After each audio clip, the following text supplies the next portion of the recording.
Good morning. Welcome to episode 21 of the Hockey Variety Podcast. My absolute least favorite number. I hate the number 21. So um so I'm a teacher, right? And my first few years were spent teaching in the UK. And I had 2 great years. I learned a ton there, but like during that time that meme was going around, the whole like 9 plus 10 is 21 thing, and it was just used till oh man, it was just so old by the time I heard it so many times. Every time I'd say the number 21, which as a math teacher is more often than you would think, and it was just like, oh, it's just so annoying. And for the record, when I was that age, I was probably super annoying as well, but I don't like that number. Anyways, that's it for that. Yeah, got lots in store today. We're going to be talking about the rest of the trades from the trade deadline week, let's call it. All the ones I haven't covered yet. And I've got one trade in particular that I have a lot to talk about. So I'm going to save that one for last. And then I want to do something a bit more fun. Because I haven't really done like a little fun segment on the podcast in a while. Because it's been so much current events, just so many trades, so much stuff to talk about in the NHL. I'm going to be talking about which teams I think have the best goal songs. I'm going to be going through the top 5 goal songs in the league and give you kind of a criteria for what I think makes a good goal song. So yeah, I'm pretty excited to talk about that. And then I'm going to wrap things up with a fantasy pick. As always, it is Sunday morning, which means we have a new week starting in the NHL next week. So yeah, definitely went through my Yahoo app and picked someone who I thought would be a good pickup for this week. And yeah, I got to do a little mini rant here about something. So we live in like the era of ads. Though, I mean, when you think about how much TV you watched maybe like 20 years ago, 15 years ago, like I would say the amount of commercials you watch on TV, it's kind of evens out with the number of ads you get in this day and age. Though it might not feel like it, but I personally think it's the time spent watching commercials and the time spent seeing ads, I think are probably pretty close to even. And one trend I've been noticing with ads that have just been driving me crazy lately is ads trying blatantly obvious to relate to the audience to the point where it's like all of the cliches, and it just makes me cringe. Like pineapple on pizza. When people think that pineapple on pizza is like a conversation starter, like it's just like, what? Like I don't know. It makes me cringe when people are like, "Do you think pineapple belongs on pizza?" Or like there was an ad the other day where it was like, "Let's make a puzzle because people like making puzzles," or "Ooh, popping bubble wrap is so satisfying." It's just like all the things where it's like, ah, these people in these boardrooms coming up with commercials, just okay, drives me crazy. Also, so old for saying the word commercials there instead of ads, but whatever. Okay. What else is going on? Gonna be hopefully playing some beer league tomorrow. That's the plan. Even though the weather is quite cold here in central British Columbia. The roads are good enough for me to make the drive. So gonna try to make the drive, get some groceries and all that. Looking forward to seeing my boys. Getting closer to playoffs here. We got another big game tomorrow. We're playing that top team in our division again, and I am determined to finally get a win against these guys because we've lost all 3 games so far against these guys, and we're hungry for a victory. So, okay, gonna get into some trades in the NHL.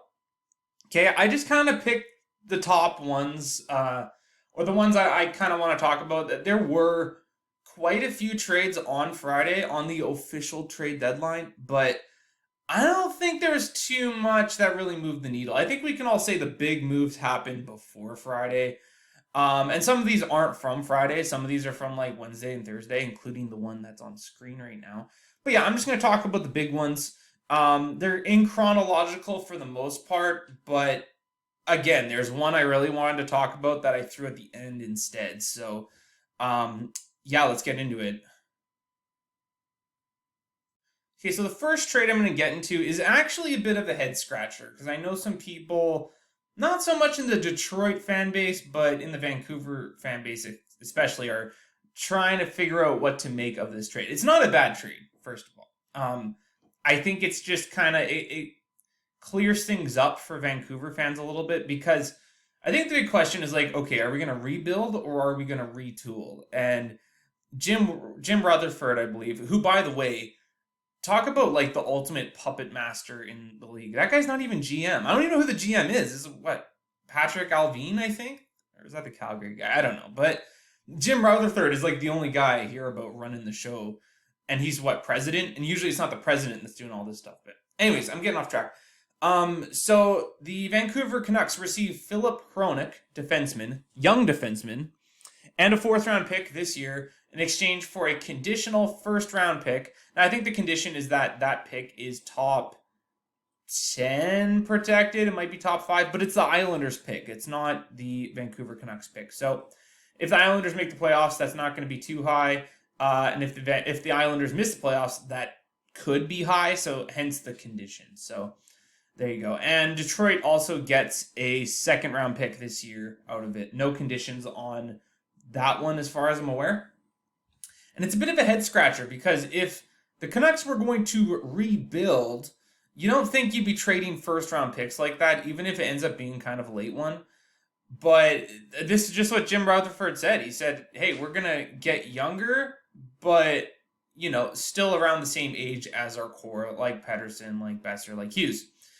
And Philip Hronek does meet that criteria. Now, I had to do a quick little lookup on Philip Hronek because he's not totally on my radar.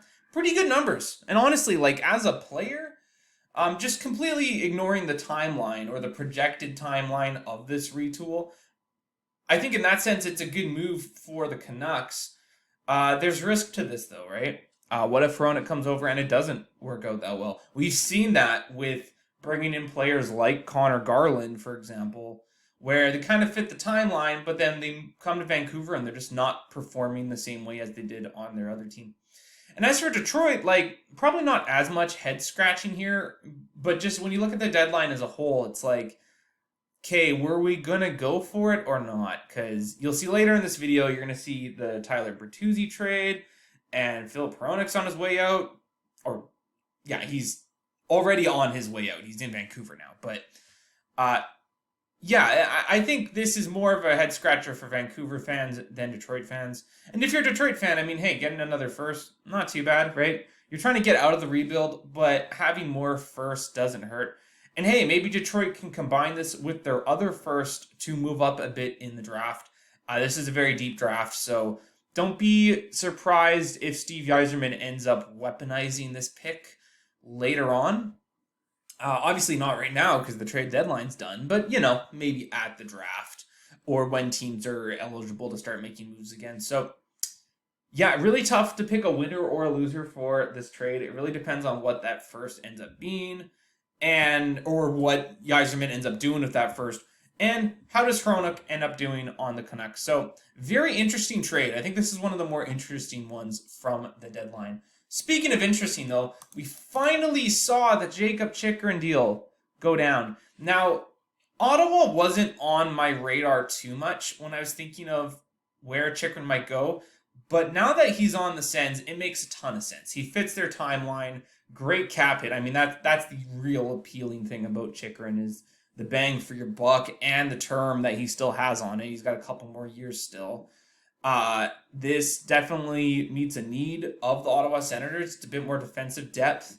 And I think this is a great trade for the Sens. I think this is fantastic. They didn't even give up a roster player or a prospect, just picks. Now, of course, there's some risk here with the picks as well. So that 1st rounder this year is top 5 protected. If it is top 5, then it becomes a 2024 1st rounder. Which again, if the Sens aren't good next year, then there's risk to this as well. If Ottawa makes the Eastern Conference Finals, which is a long shot, but hey, who knows? That 2nd rounder becomes a 2024 pick, which is also top 10 protected. if that ends up being top 10, so if like the Sens are really good, make the Eastern Conference Finals this year, and then they suck next year, and that's a top 5 pick or top 10 pick, then it becomes a 2025. So, yeah, way too early to say how all this will go down. Personally, this is less of a return than I was expecting, but maybe the Arizona's expectations just weren't being met by other teams here. And I do think this is a pretty good return for Jakob Chychrun. I think the Coyotes did pretty good here. And I think they had the bar pretty high in terms of what they thought they were going to get back for Chychrun. So maybe this was the best offer they had on the table. But I like it for both teams, but I especially like it for Ottawa. And again, I don't really want to pick a winner or a loser here. And obviously it depends on how the whole draft pick situation works out with Arizona, who collected a ton of draft picks in this trade deadline, which for a rebuilding team is what you want. I guess the question is this going to prolong the rebuild for Arizona? We'll see. Because part of me feels like this might end up being a team that's going to have a pretty long rebuild ahead of them because they're not a good team right now. And there's not too many bright spots. And Clayton Keller's already 26. I noticed that the other day. It's like, wow.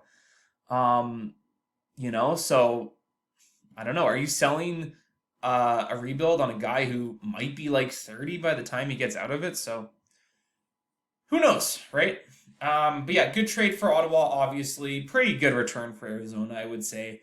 Not too much more to say about it. Looks like Chychrun's already fitting in just fine in the few games he's played with the Sens. And hey, maybe the Sens will make a playoff push here. I would love to see that. This is a very exciting young team. So yeah, not bad. Okay. As I mentioned, the Boston Bruins made a trade with the Detroit Red Wings. Tyler Bertuzzi, a player who I wasn't sure if he was going to get moved, but he did. Just because, Detroit was kind of on the cusp of maybe making the playoffs. Detroit. So, yeah, I don't know. They could still do it, but they're definitely not setting themselves up too well. Just because they're taking advantage of some expiring contracts. And I think this is a good trade for Detroit. I think this is a good move. I don't think Detroit should assume they're going to make the playoffs because they're probably not. So trading out those guys, a pretty good move, I think. So yeah, Tyler Bertuzzi going to Boston in exchange for a 2024 first and 2025 fourth round pick. So Boston's first next year. I think it's Boston's at least. Which should be a low one, but we'll see how Boston's season goes next year.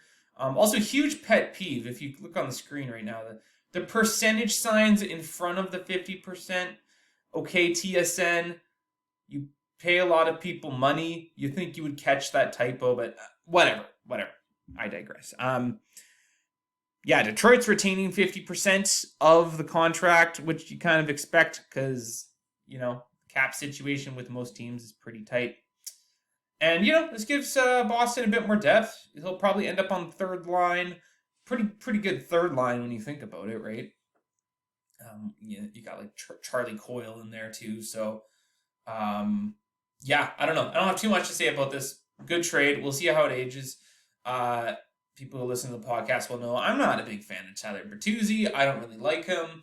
And the fact that he ends up on a pretty hated team, kind of fitting. He kind of fits that Boston mold, right? And expect these guys to have like a villain narrative in the playoffs. I like to label playoff teams as like heroes and villains. And that's nothing against the Bruins. I wouldn't mind seeing the Bruins win a cup, but he fits that narrative, I think. So yeah, not too much more to say about this, but yeah, pretty good trade for both teams, I would say. John Klingberg, defenseman with, he has a pretty nasty contract, but Minnesota's cap situation wasn't too bad this year. It's going to get bad, but I mean, you're bringing in a guy he doesn't have too much, he doesn't have any term after this year, so there you go. John Klingberg going to the Minnesota Wild in exchange for Andrei Suster returning to Anaheim, Nikita Nestorenko, and a 2025 fourth round pick. And Anaheim retains 50% of Klingberg's salary, as expected. Very interesting deadline for the Minnesota Wild. They made a lot of little moves. And they kind of did a bit of selling and buying with this move. They got some picks from a few teams in order to retain some salary for like a big name guy. Uh, Guerin brought in quite a few picks actually in the offseason here, but they also brought in John Klingberg. And yeah, he's had a bit of a down season.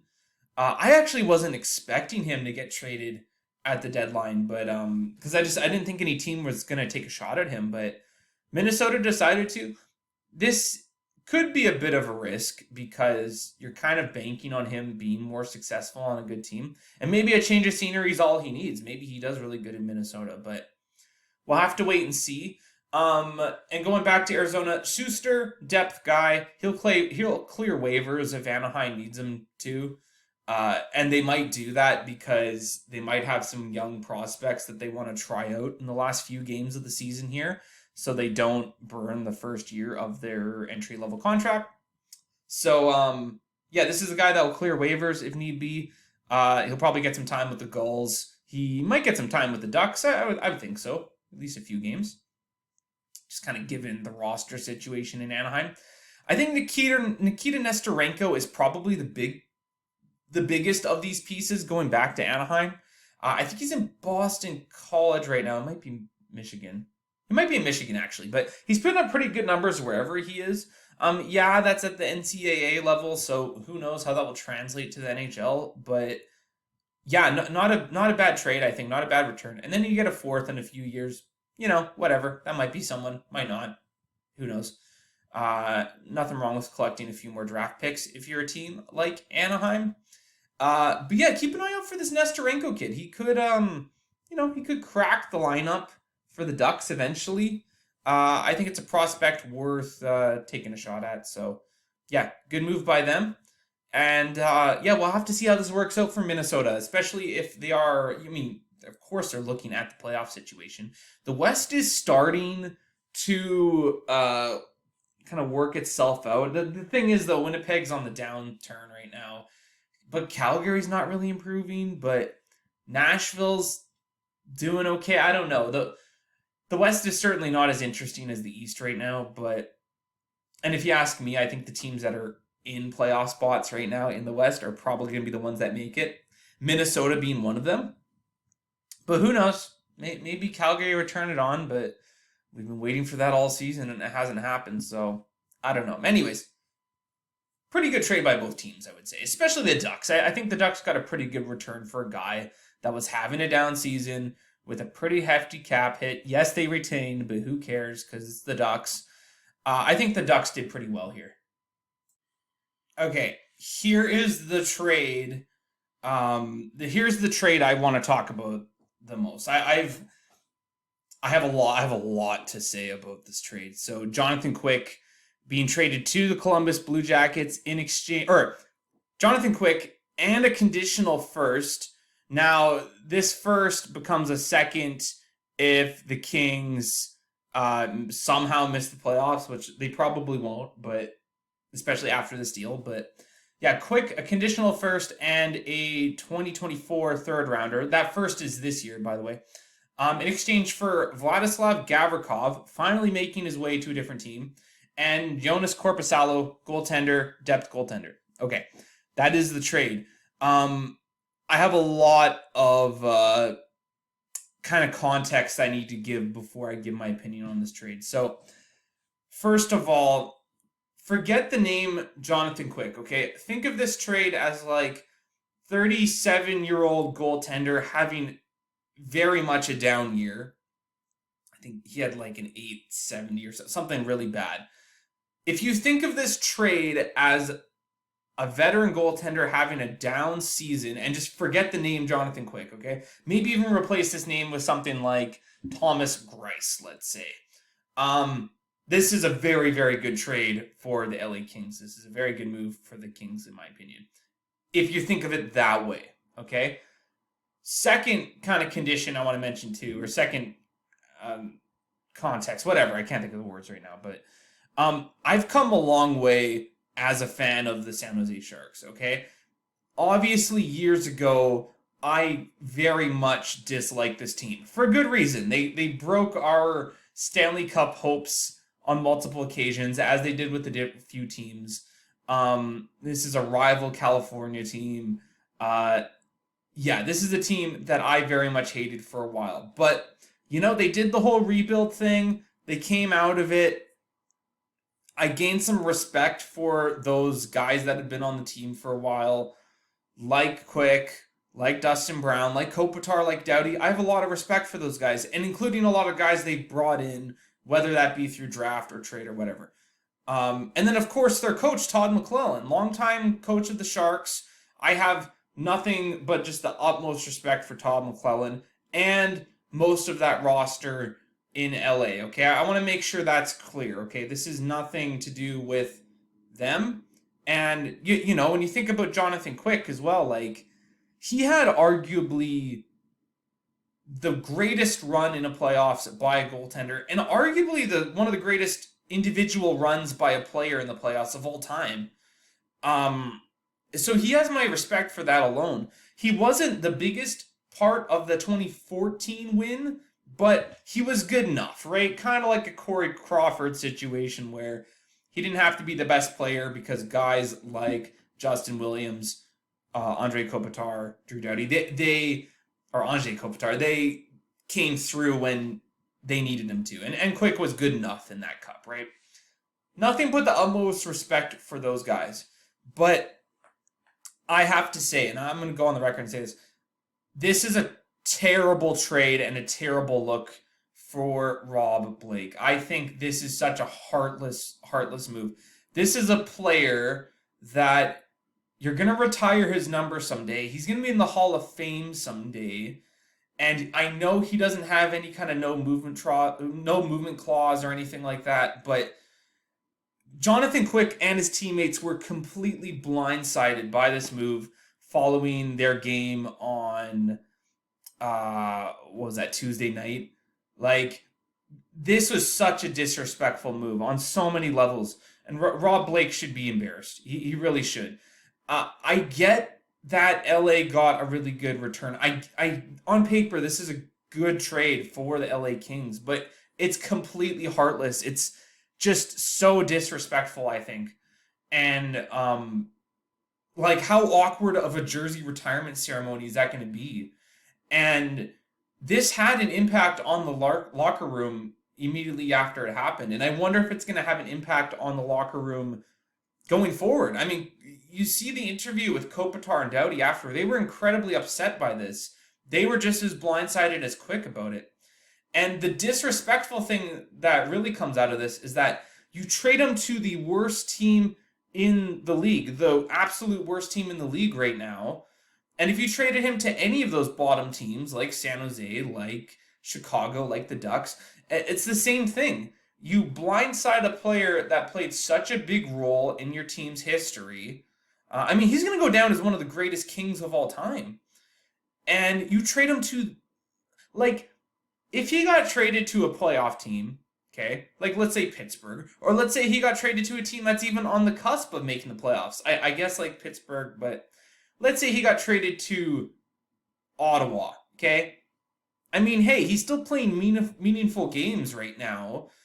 He might be a bit motivated because he's like, hey, I'm going to get the Senators into the playoffs, right? It's not as bad of a look if they blindside him and send him to a team like Ottawa, like Detroit, like whatever, right? Washington, sure. But they trade him to the worst team in the league. A future Hall of Famer, a guy that has just done so much for your franchise, and you trade him to the worst team in the league, completely blindsided.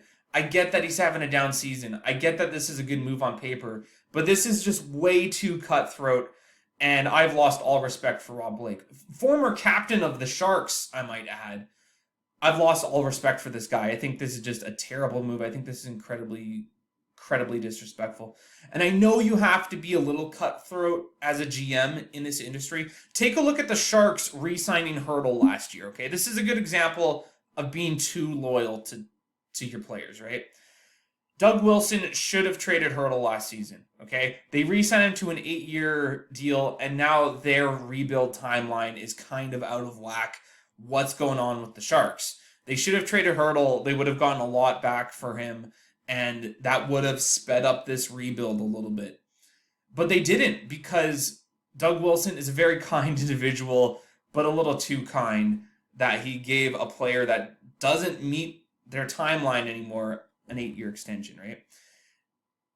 So being too loyal can definitely bite you, but this is worse in my opinion. This is just so disrespectful. And I think a good example of team being just the right amount of cutthroat. Think about Tampa in the offseason, right? Trading Ryan McDonough, right? Now, when you look at it, Ryan McDonough, he was kind of the odd one out in terms of his cap hit and kind of his priorities in the team, like how important he is in the team.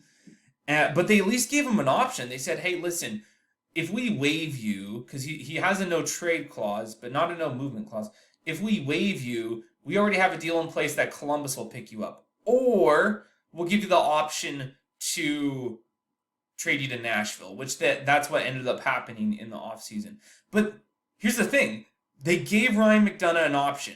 They had a conversation with him. There was no blind. This is probably a bit blindsiding, but not as bad. And also, this makes tons of sense. Tampa had to re-sign a bunch of guys. They wanted to sign some of their younger guys to extensions. This makes sense when it comes to veteran players. And I know Ryan McDonough is not to Tampa as Jonathan Quick is to LA, but I think that's a pretty good example of being just the right amount of cutthroat. But this is terrible, and my hatred for the Kings organization has been completely refueled by this move. Nothing against the players, nothing against Todd McClellan. Again, fantastic coach. I have so much respect for that guy. But I'm going to say this right now on the podcast. I want this team to get swept in the first round. I do not want Gavrikov to extend. I want him to walk at free agency. I want Korpisalo to walk at free agency. I want this team to get absolutely destroyed in the first round. I don't want to see them go to the second round and meet Vegas and have a Jonathan Quick revenge round. No. I want this team to get absolutely destroyed. And yeah, that might be fueled a little bit by being a Sharks fan, but just for Rob Blake's sake, I want to see this team completely fail in the playoffs, and I want to see this trade completely backfire for them, because this is just such a disrespectful move on so many levels. However, a general manager who is a nice guy, Jarmo Kekalainen, he did have a conversation with Jonathan Quick, and he was like, hey, listen, I know you don't want to play for us. I get it. We suck. I know you probably don't even want to report for duty for the Columbus Blue Jackets. So I'm going to try to change. I'm going to try to trade you to a playoff team or a team that's in the mix. And that's what they did. The Columbus Blue Jackets traded Jonathan Quick to the Vegas Golden Knights for a 2025 7th and Michael Hutchinson. You know, that's going to be their number 3, number 4 goalie now that they don't have Korpisalo anymore. And Columbus retains 50%. This is very much a nice guy move by Jarmo. Jarmo didn't have to do this, but when you think about it, you know, if Quick didn't report for duty, I don't think that's the right phrase, but if Quick decided he didn't want to play for the Columbus Blue Jackets, you know, they would have gotten Quick for nothing. So at least this way they get a very late draft pick out of it. And you get a bit of depth with Hutchinson. I don't know what Hutchinson's contract looks like right now. I'm going to assume he expires at the end of this year, because that's kind of what he is at this point. Columbus didn't need to make this move, and they did it. They did it out of respect for a future Hall of Famer. Jarmo Kekalainen, my guy. This is very much a nice guy move. Now for Vegas, this kind of makes things a bit interesting, because you have Logan Thompson, who's on the shelf right now. You have Leonard, who's going to be on the shelf for the rest of the season and playoffs. So Leonard's not even in the conversation right now. So right now, in terms of healthy goalies, you've got Hill, who's kind of the number 1 at the moment. You got Quick, and you got Laurent Brossoit.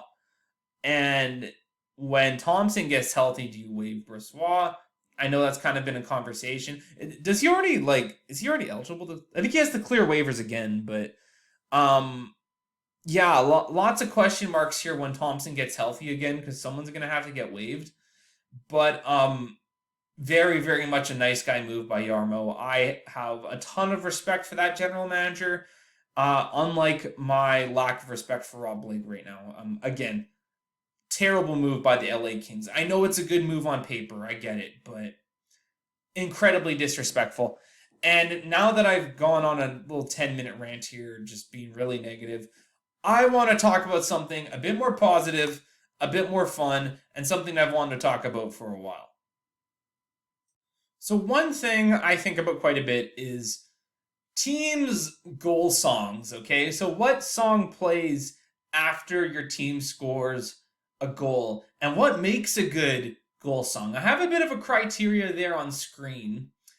And in case you're wondering what I'm talking about, in case you're totally new to hockey, you don't know what I'm talking about, and you probably noticed this if you've watched a hockey game ever in your life, when the home team scores a goal, usually the arena will have one song they will play every time, but some teams have player-specific songs, and those won't be included on this list, okay? I don't know if Buffalo's doing that this season, but last season Buffalo had individual goal songs.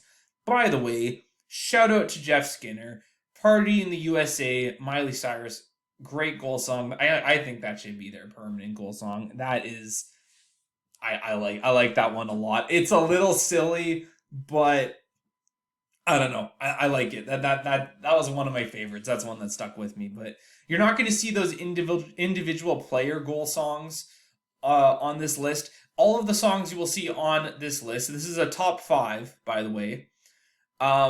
These are all regular goal songs that you hear by these teams. So what makes a good goal song? Okay, this is my criteria.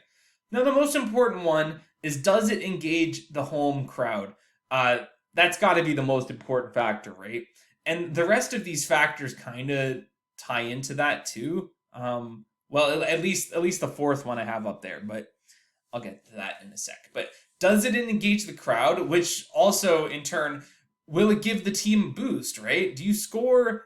I mean, even if you score the goal that, let's say your team is down 4-0 and you score that 4-1 goal, does that even make a little bit of a spark? I think that is very, very important. Does it have an impact on the fans, and does it have an impact on the players in the building? Okay, because you got to think it does, right? It sets the tone immediately after the goal, and I think it does play a part in terms of the momentum that's generated after scoring that goal. Will the song be iconic someday? Now, I wanted to mention that because there are definitely going to be some songs on this list that have already reached iconic status, or they're in the process of being iconic, okay? 20 years from now, when I'm entering my 50s, am I still going to remember that song and be like, oh yeah, 20 years ago, that was the song of that team. I remember this team having success with that song. And I tried not to only pick teams that have won Stanley Cups and they have an iconic song, but you can already tell there's going to be a few songs on this list that meet that criteria.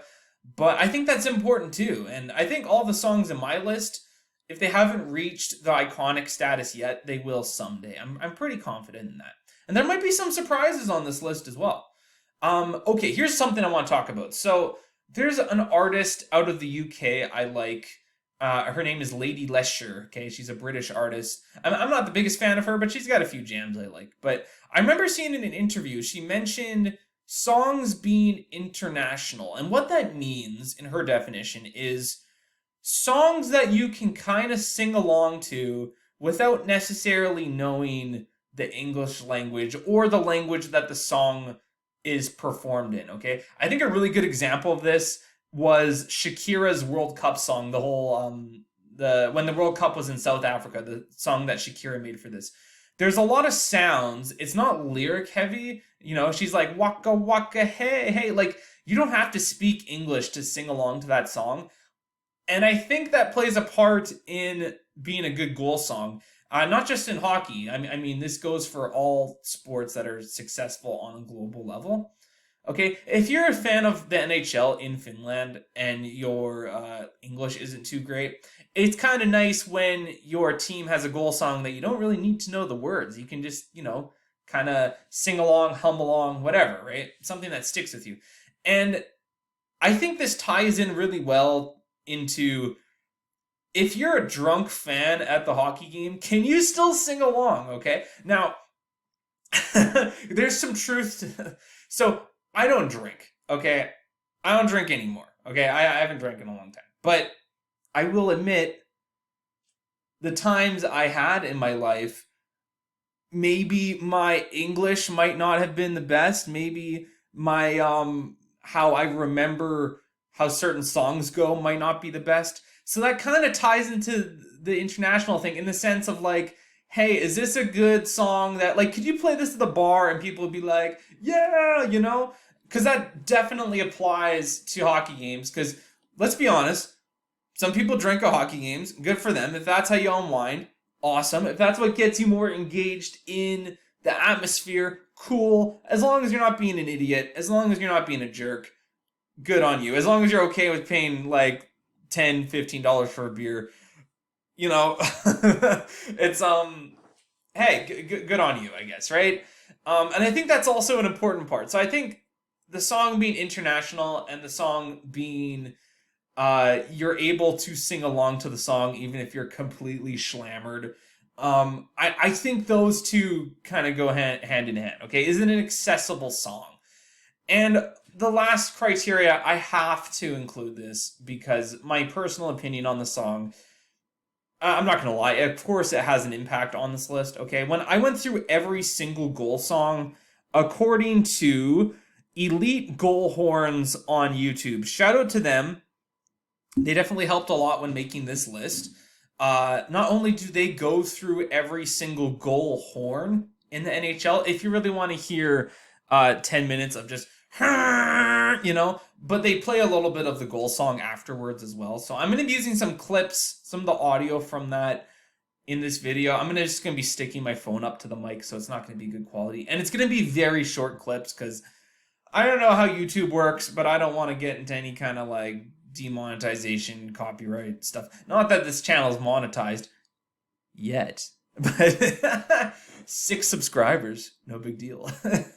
One of them's my burner account, so it's more like 5. But yeah, I'll play a little bit just to spark your memory of what song I'm talking about. Okay, so this is my top 5 goal songs in the NHL right now. And I will be pausing the video here and there just so I have the chance to get the song in question up. Okay, I've got a couple honorable mentions, okay? There could have been like 5 honorable mentions here, because believe it or not, more teams have good goal songs than teams that have bad goal songs. However, I do plan on doing a top 5 of the worst goal songs in the league, because there are at least 5. When I went through all the teams, I was like, wow, that's a bad one, you know?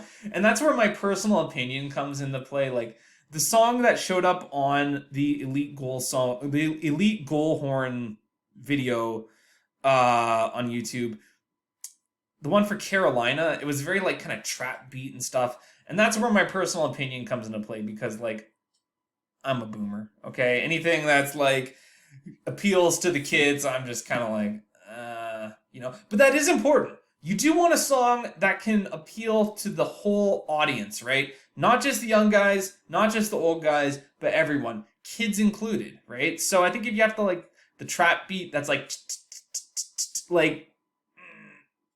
a lot of older people won't be vibing with it, okay? Anyways, honorable mentions. Okay, this is one of the newer songs on this list. I don't think Edmonton's been using this song too much. I'm vibing with it. I like this song. And so Fluxland by XL. I tried my best to get the artist and the song in case you want to look it up after. But in case you're wondering what song I'm talking about this. I hope I have it saved at the right spot.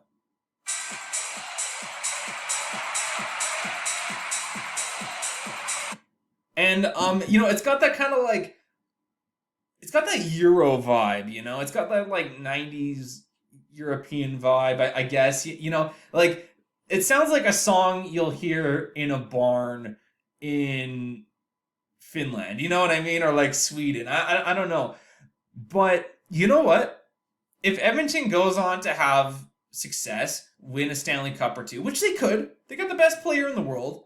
They've got one of the best players in the world with Leon Draisaitl as well. Very deep roster now, I think. They're getting there, right? With Ekholm. Anyways, not talking about that. I think if this team goes on to have success, right? McDavid scores a big goal at home in the playoffs. This song plays. This could be iconic someday. This has iconic potential, in my opinion. Okay, it really depends on the success of the Edmonton Oilers. Obviously, it depends on the success of any of the teams while they have their particular goal song. I'm vibing with this one. Okay, I do. I like this one. I think this is a good choice, and it'd be cool to see the Oilers have some success and this kind of meet that iconic status someday. I think it's a great goal song. And then another classic I have that just missed the cut. This would probably be like the number 6 song on this list. But the song Slapshot by the New York, or for the New York Rangers, and this has been their song for a while. And in case you want to hear what the song sounds like, it sounds like this.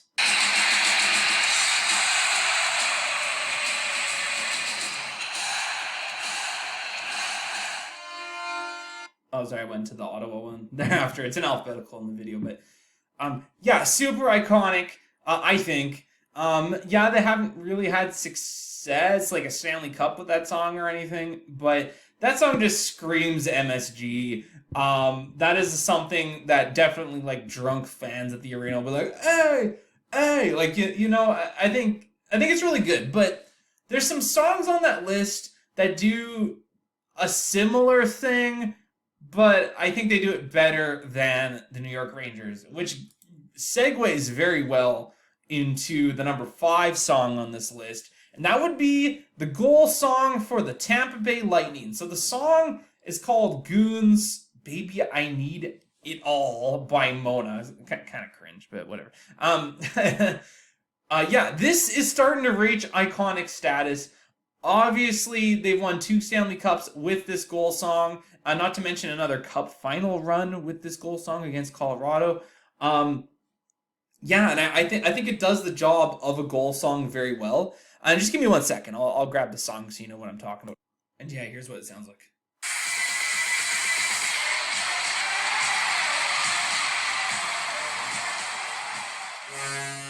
Sorry, I went into the Leafs one. By the way, when I release that top 5 worst goal songs, I might see the Leafs there. So, yeah, you know what song I'm talking about, though. Now that you've heard it, it's like, oh, okay, yeah, that's the Tampa goal song. I heard this so many times in the playoffs because 3 years of deep cup runs will do that. Okay, tons of home games played. That goal song, again, very international, very much a drunk sing-along at the arena. You know, I mean, it's pretty much just haze, right? Like, there's no lyrics involved. Awesome goal song, seriously. And that might reach iconic status someday because, hey, 20 years from now, when we think back to Tampa Bay's 2 Stanley Cups, maybe a dynasty. We'll see how this year goes. I wouldn't mind seeing that. I think that'd be cool. It's on my bucket list, like I said. It'd be cool to check that one off and see another NHL team reach dynasty status. But hey, if they do it, they'll do it with this song, and I think it's already iconic. I think this is a goal song we're gonna see in 20 years and be like, yeah, that's a good one. Okay, number 4. This one might catch people off guard. Okay, so, and a little bit of bias here too. I like the Columbus Blue Jackets. I've watched a lot of Columbus Blue Jacket games in the last like 5-6 years, and this goal song has been the goal song for most of it. It just works. This is a fantastic goal song, and in combination with the cannon, yeah, Columbus has a cannon that goes off when they score. Probably haven't heard it too much this year because 1, they haven't been scoring too much at home, and 2, you probably haven't been watching Columbus games because they suck this year. I know I haven't. But I would love for this team to be good again with Johnny Gaudreau, and I would love to hear this goal song a lot more often because it's great. So the song is The Whip by Loxley. Yeah, I've never heard of them either. But, and if you want to hear what it sounds like, I will find the song really quick. And I made sure I got the cannon in this too. Here we go.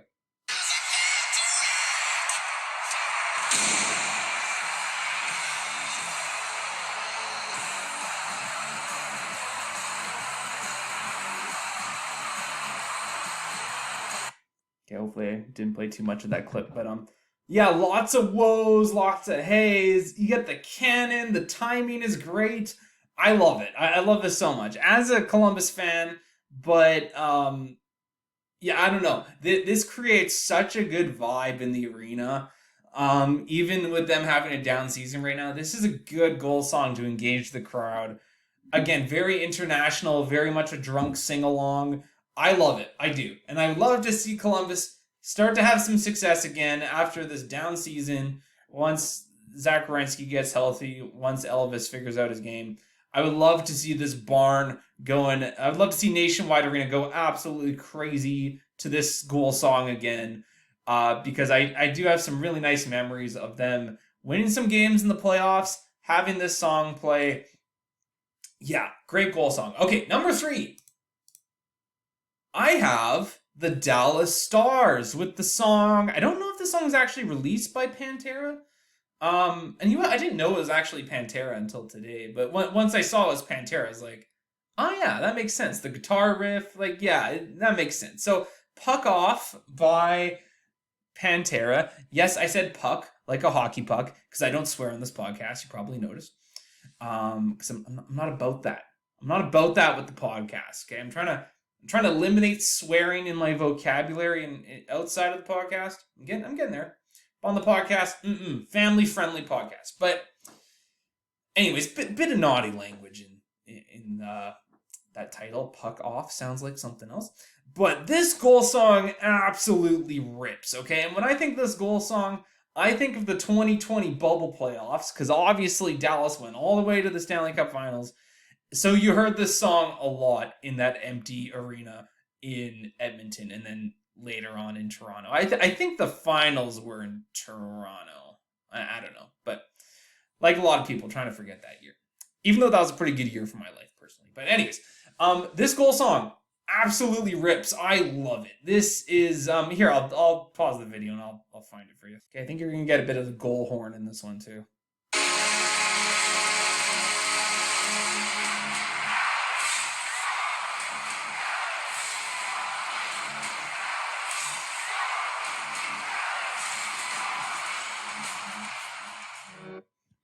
And the guitar riff gets kind of cut off there, but I was headbanging a little bit to it. That's such a good one, and I didn't actually know what they chant in the song until I listened to just the raw audio of just the song, and it's just like Dallas Stars, which makes sense. And now that I know that, it's like, oh, okay, yeah, that makes sense. So the song absolutely rips. This is the kind of song where all of those guys in the parking lot before the game that were blasting Slipknot, they hear that song and they're like, hell yeah, brother, so hopefully Dallas doesn't get shut out at home for those guys' sake. But yeah, just intimidating, gets the crowd going. Just such Chad energy out of the song. I love it. This is just such a good goal song in my opinion. However, there are 2 more that I thought were better. And you might even be able to kind of guess what the last 2 will be. No surprises here. So if you want to quickly take a second, make some predictions what those last 2 goal songs are, you're probably going to be right. So number 2, I've got a pretty iconic song as a whole. So Boston Bruins, number 2, Kerncraft 400 by Zombie Nation is a very iconic song. You've heard it. You've probably heard it outside of Boston games. Definitely. I know I did. I remember hearing the song in I think it was the 2000s. I don't know. The song's not. It's pretty old, I think, at this point. But Boston's had this goal song for a very long time, and for good reason. It's iconic. It's reached iconic status. I think they had this goal song when they won their cup in 2011.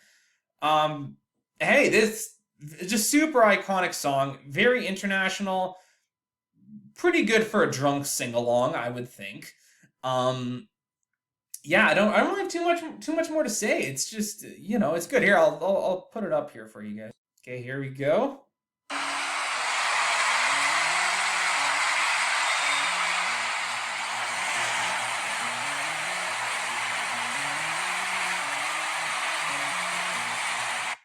there's so much crowd noise in that video, but I mean, hey, I can't blame them because that, like, if you're displaying or if you're trying to play the goal horn in an entire YouTube video, kind of makes sense. You got the crowd, so hopefully you guys heard that. But you've heard the song, okay?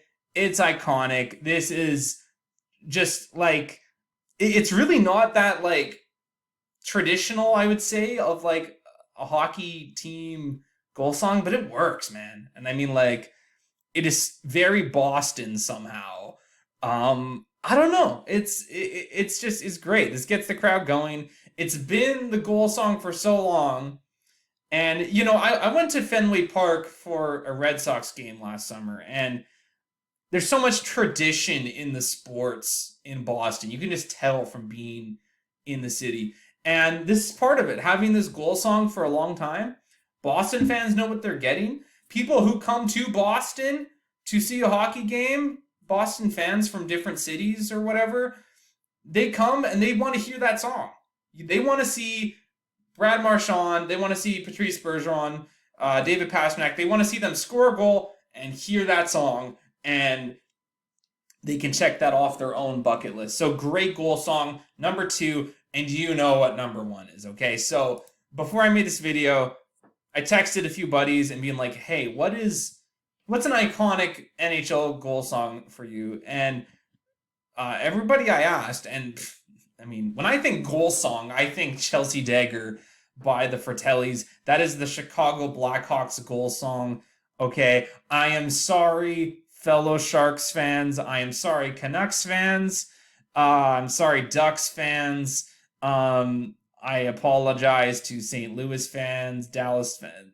I apologize to any fan base that has lost to the Chicago Blackhawks in the playoffs, because you know this song and it brings back memories, probably not good ones.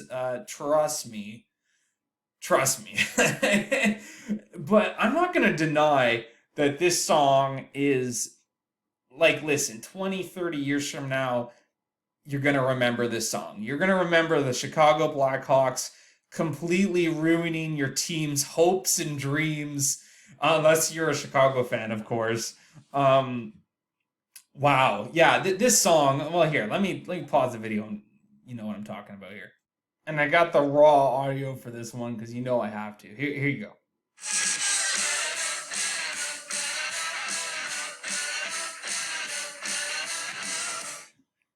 Super international. Anyone can sing along to that. It doesn't matter how wasted you are or how limited your English is. Very accessible, just iconic beyond belief. This is the NHL goal song, okay? And it is a little weird hearing it when you watch a Chicago game now at home and it's like, oh, they suck, but they're still playing Chelsea Dagger. But this is the goal song of a generation. This is the goal song, okay? Again, as much as it kills me to say that as a Sharks fan, as much as it probably kills you to say as a fan of any team that has lost to the Chicago Blackhawks, or even just don't like that generation of the Blackhawks because of all the success they had, this is the goal song, okay? It checks all those boxes, and in my personal opinion, it is a fantastic song in its own right, okay? Shout out to the Fratellis. This is this used to be on my iPod, man. This is a good song, okay? Yeah, but you haven't heard the word iPod in a while. So, anyways, I'm getting pretty close to the 1 hour mark here, so I'm going to start wrapping up this podcast. But number 1 goal song in the NHL, no surprises here. It's probably number 1 on your list. It's definitely in your top 5, even if you don't want to admit it. Just very iconic goal song. This was, when I was making the list, I was just like, okay, so Chelsea Dagger's number 1. Right? And I did go through every single goal song, okay? But I was like, nah, it's number 1, right? Current Craft was kind of the same. I was like, it's probably number 2. So, as the rest of them. But I had a ton of fun making this list. I hope you enjoyed it. And stay tuned for the top 5 worst goal songs. I'm sure I'll get a lot of praise on that one. Leafs fans, get ready. Okay, so I got a fantasy pick because we got another busy week in NHL coming up. I went with Ross Colton. Okay, we saw Tampa on the top 5 goal song list. I picked a Tampa player because, as you can see on the screen there, they got a pretty good schedule next week. they're playing on the 3 busy days, being Tuesday, Thursday, Saturday. But they got Philly, they got Vegas, they got Chicago, and they've got a back-to-back Chicago and Winnipeg on the weekend there. So you got some teams there that are either bad or on the downturn, that being Philly, Chicago, and Winnipeg, who hasn't been too great lately. They won last night against Edmonton, though, and they needed that badly. But I went with Ross Colson. He's been on a heater, and you can see he checks off those. If you play categories, he'll get you shots, he'll get you blocks, he'll get you hits. Okay, I mean, maybe not that many blocks, but he'll get you hits. He plays on the power play. And yeah, he's only got 1 point in his last 5 games there, but lots of hits. So if you play categories, keep an eye out for Ross Colton. Oh, and he plays center, left wing, and right wing, at least in Yahoo Fantasy. So even though he's playing those 3 busy days, typically the 3 busiest days of the week, he should be able to slip into your roster because he can play any of those forward positions. So yeah, Ross Colton, he's my pick. For those of you listening who are in any of my leagues, I haven't picked him up. I can't say I'm not going to. Okay. Dawson Mercer last week. Okay, I waited till Wednesday. Nobody in my league picked him up. I picked him up in both of my leagues, and that was probably my best fantasy pick I've made throughout the existence of this podcast. I have a feeling I'm going to hang on to Dawson Mercer right till the end of the season. He's been on fire. Okay, that's my fantasy pick. Yeah, pick him up. That's it for a pretty action-packed podcast, episode 21. God, I hate that number. Okay. But yeah, that's it. Pretty full podcast today. This might end up being my longest one I've done so far, but I hope you enjoyed. If you did enjoy, be sure to subscribe to the YouTube page if you haven't already. Be sure to leave a like. Okay. That helps. I like the support. Leave a comment. I've gotten some comments here and there, all positive. Love the appreciation. I definitely enjoy seeing the comments, so thank you so much for doing that. And yeah, I don't know when the next episode is going to come up. My schedule's getting busy again, so Sunday for sure, or Sunday most likely, I'll say. But yeah, I don't know. Can't really give you a timeline, but you will get some more content soon. Now that the trade deadline's done, I can kind of go back to my usual thing. And NHL playoffs coming up. My rec hockey playoffs coming up too. So yeah, stay tuned for some more beer league updates and all of that. And I hope you enjoyed the episode, and I will see you next time.